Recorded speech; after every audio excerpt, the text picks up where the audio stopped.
The young reporter grasped it and noted how strong the grip was. Once standing on the pier and grateful to be on a solid surface, Cook retrieved his leather portfolio from the boatman. "I'll be back at 1600, the craggy fisherman announced.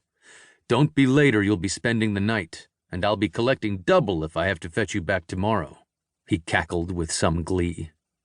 "Don't worry, I'll be here at 4 o'clock, Cook calculated from the nautical time reference. He was already dreading the return trip. "Name's Bickford," the older gentleman on the pier smiled. "John Bickford." The two shook hands. "I'm Sherwin Cook, from the Boston Evening Transcript. Pleasure to meet you, sir." "Well, Mr. Cook, let's get you out of the sun and have something cool to drink. Please follow me." Setting a brisk pace, Bickford escorted his guest down the pier and up a short rise to a tidy and pleasant-looking cottage overlooking the harbor.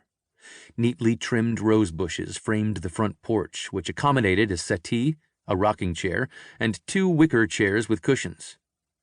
"Please sit where you'd like, except the rocker. That's the chair I need for my bad back. Made some lemonade this morning. Care for a glass?" "Yes, please, that would be splendid." Bickford ducked through the screen door, which closed with a slam. Cook settled into one of the cushioned chairs and took out his handkerchief to wipe his brow. He was beginning to feel normal again, and his stomach was settling. The view from the porch was magnificent. It faced west, which ought to provide gorgeous sunsets on clear days. Several sailboats dotted the harbor, cruising along hither and yon, capturing the gentle airs. A dozen fishing boats sat at anchor, a couple of which had seagulls swirling near their sterns, as crews cleaned the detritus from the morning's catch from their decks. Below the cottage, to the left, was another short quay, and tied up all along it on both sides were a dozen small boats that looked to be the type that could be rented for the day. The screen door swung open again, and Bickford emerged with a large tray upon which were 2 tall glasses of iced lemonade, some crackers, a large hunk of cheese, and an uncut salami. He set the tray on a small table between them. "Here you go, something to wet your whistle. And a small lunch if your stomach will allow." Was that a sly smile of recognition on Bickford's face? "Thank you very much, quite nice. Perhaps I'll have a cracker or 2. Bickford grasped one of the tall glasses and set it in front of him. He pulled a silver flask from his shirt pocket, unscrewed the top, and poured 2 fingers' worth of a golden liquid into his lemonade. He then offered the flask to Cook. "Sun's over the yardarm somewhere," Bickford chuckled, using the sailor's universal excuse for being able to imbibe at any time of day. "No, thank you," Cook replied, his stomach flipping over. "I think I'll pass. For now."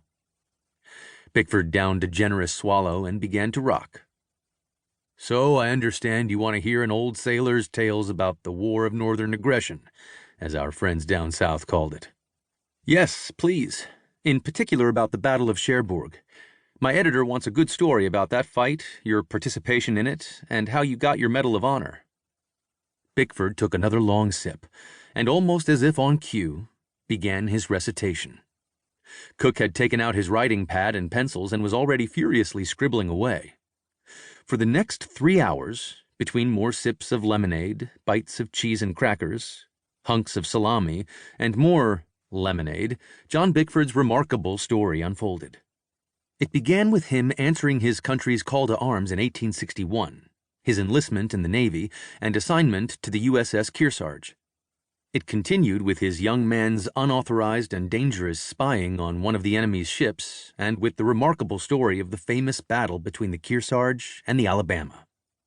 Cook learned, too, about Bickford's rapid rise through the ranks, his assignment to a blockade ship on the Cape Fear River after his Kearsarge tour, his debilitating malaria that forced him from the Navy, and his later life, including his work, marriage, rowdy Kearsarge reunions, and, sadly, his becoming a widower.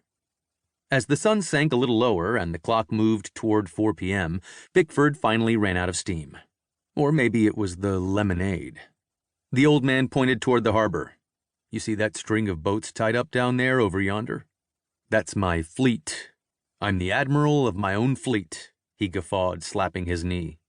"I rent the boats out. Sometimes I go, too, if they need a hand. Tell my